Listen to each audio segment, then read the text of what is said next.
Tapi kita bisa memilih dalam keadaan apa kita wafat. Kita tidak bisa mengetahui kapan kita wafat, tapi kita bisa menyiapkan diri dalam suasana apa kita wafat.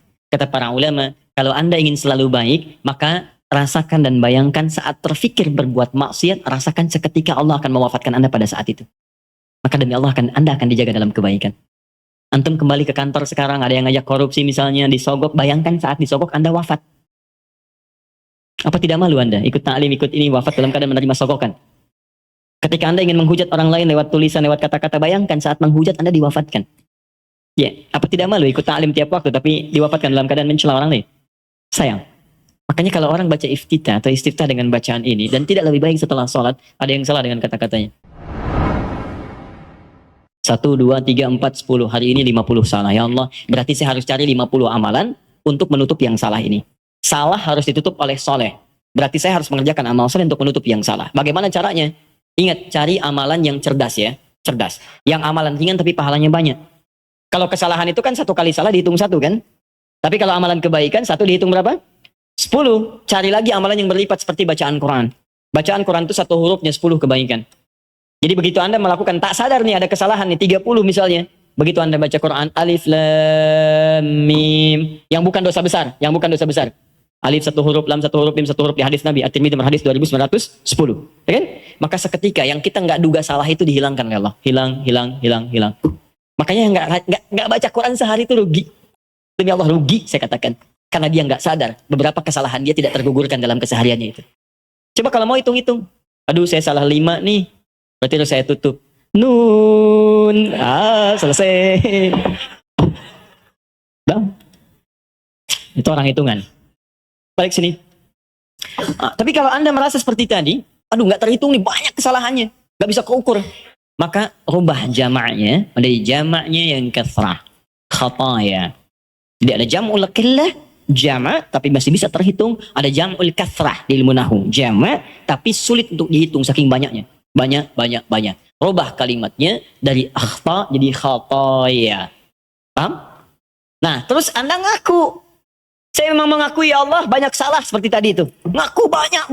Mata salah, telinga salah, kaki salah. Semua salah ya Allah. Saya ngaku banyak salahnya. Amal saya sedikit. Kalau Anda mengakui kesalahannya, tambahkan ya kecil di ujung kalimat khatayanya. Maka khataya ya. Ini kalau kalimat itu disatukan khataya ya. Maknanya saya mengakui saya banyak salahnya. Nah, kalau Anda ingin dihapuskan, dijauhkan dari kesalahan itu sejauh-jauhnya. Maka sesuatu yang dijauhkan sejauh-jauhnya bahasa Arabnya ba'id. Ada tasydid ba'id, ada pakai alif ba'id. Kalau tasydid begini, ini di ilmu lugah ya, ba'id ada tasydidnya ini. Itu artinya jauhkan tapi masih kelihatan. Oleh ikhwah ba'id sa'an nih. Teman-teman tolong jauhkan jam itu dari saya. Anda jauhkan misalnya, tapi saya masih lihat, itu pakai tasydid ba'id. Tapi kalau sudah pakai alif ba'id, itu artinya jauhkan sejauh-jauhnya sampai saya nggak bisa lihat lagi. Perhatikan kalimatnya. Teman-teman, ketika Anda mengatakan Allahumma ba'id baini wa baina khataya ya kama ba'adta bainal masyriqi wal maghrib. Bagaimana cara menerjemahkannya? Ya Allah, saya akui di salat ini bahwa saya banyak berbuat salah. Saya akui ya Allah. Saya akui. Tapi saya mohon dengan sifat-Mu yang Maha Pengampun, tolong jauhkan saya dengan kesalahan-kesalahan ini sejauh-jauhnya. Saya nggak pengen lihat lagi sampai kiamat. Karena sekecil apapun kesalahan kita, itu akan ditampakkan. May ya'mal mithqala dzarratin khairan yarah, wa may ya'mal mithqala dzarratin syarran yarah. Yang baik ditampakkan, yang buruk pun diperlihatkan. Dia nak katakan dalam salat, saya ngaku saya salah ya Allah sebelum salat ini. Saya ngaku, saya banyak salahnya. Tapi Engkau Maha Pengampun, saya mohon ya Allah, jauhkan dari saya nggak pengen lihat lagi sampai kiamat, mohon ya Rabb. Jauhkan seperti Engkau jauhkan antara timur dengan barat yang tidak pernah bertemu. Maka saya pun tidak ingin bertemu lagi dengan kesalahan-kesalahan saya nanti. Itu poinnya. Makanya kalau Anda kaitkan lagi dengan tips sholat khusyuk dalam Quran. Kan di Quran itu, di Quran surah kedua, ayat 45 sampai 46, orang khusyuk itu merasa bahasa singkatnya, saat akan sholat, mungkin itu sholat terakhir bagi dia. Wa annahum ilaihi raji'un. Ya, dan mungkin saat itu dia akan kembali kepada Rabbnya. Makanya kata para ulama, kalau Anda ingin sholatnya khusyuk, mungkin bayangkan saat itu, saat sholat terakhir Anda, mungkin diwafatkan dalam keadaan sujud. Itu paling indah. Kita tidak menduga kapan dan dalam suasana apa kita meninggal. Saya lihat beberapa hari ini dikirim video, Masya Allah, ada yang sedang berdiri, tiba-tiba merasa sesuatu, terus dia sujud, terus tidak bangun lagi. Dan kita tidak tahu dalam suasana apa kita akan wafat. Mau sholat meninggal dalam keadaan sujud? Nanti asar ya. Sini belum selesai. Nah, ini. Nah. Masya Allah. Itu pun kalau meninggal, kalau tidak ya bukan pilihan. Tapi kita bisa memilih dalam keadaan apa kita wafat. Kita tidak bisa mengetahui kapan kita wafat, tapi kita bisa menyiapkan diri dalam suasana apa kita wafat. Kata para ulama, kalau Anda ingin selalu baik, maka rasakan dan bayangkan saat terfikir berbuat maksiat, rasakan seketika Allah akan mewafatkan Anda pada saat itu. Maka demi Allah Anda akan dijaga dalam kebaikan. Antum kembali ke kantor sekarang, ada yang ngajak korupsi misalnya, disogok, bayangkan saat disogok Anda wafat. Apa tidak malu Anda ikut ta'lim, ikut ini, wafat dalam keadaan menerima sogokan? Ketika Anda ingin menghujat orang lain lewat tulisan, lewat kata-kata, bayangkan saat menghujat Anda diwafatkan. Ya, apa tidak malu ikut ta'lim tiap waktu tapi diwafatkan dalam keadaan mencela orang lain? Sayang. Nah, maka itu yang saya katakan, ba'id, Anda paham itu saja, satu saja, maka Anda rasakan, ya Allah saya banyak salah.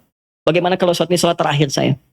Dalam sujud ini wafat saya masih membawa kesalahan, mohon ya Allah, saya mohon ampuni saya, jauhkan saya dengan kesalahan-kesalahan yang pernah saya lakukan. Seperti engkau jauhkan dari timur dengan barat. Ini yang menjadikan sahabat Abu Bakar belum mengucapkan ini saja sudah menangis terseduh. Dan kita ada di mana?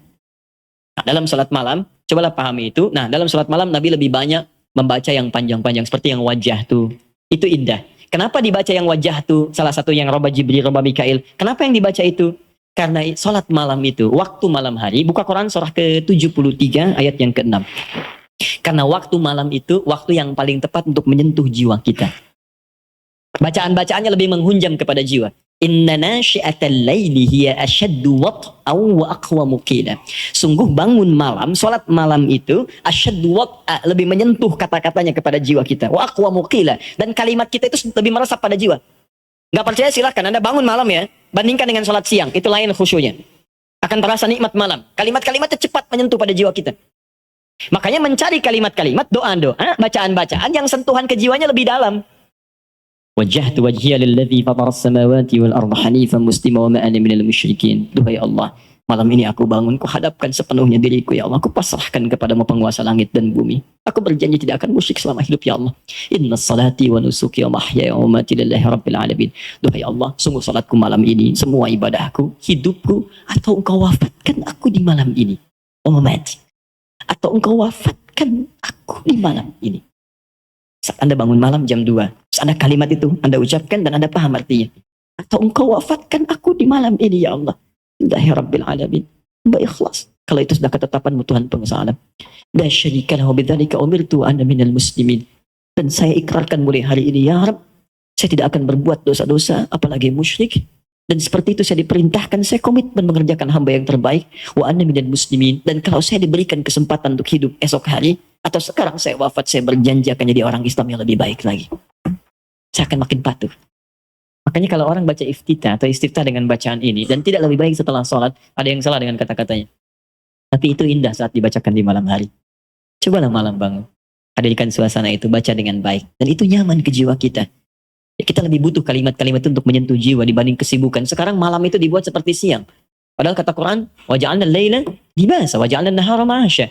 Malam itu kami desain kata Allah untuk istirahat.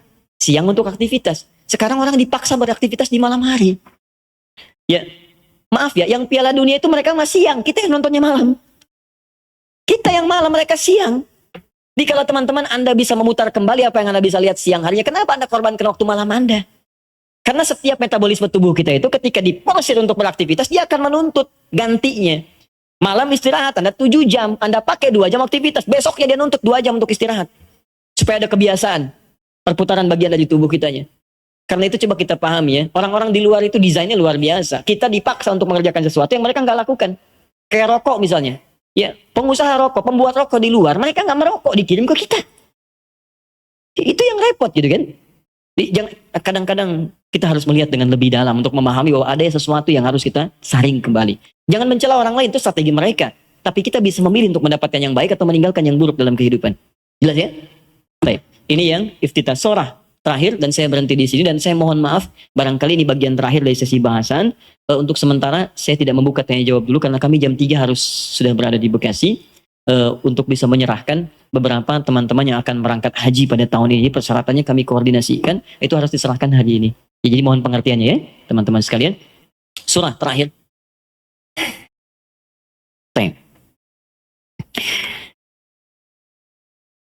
Surat apa yang dibaca oleh Nabi? Like and subscribe.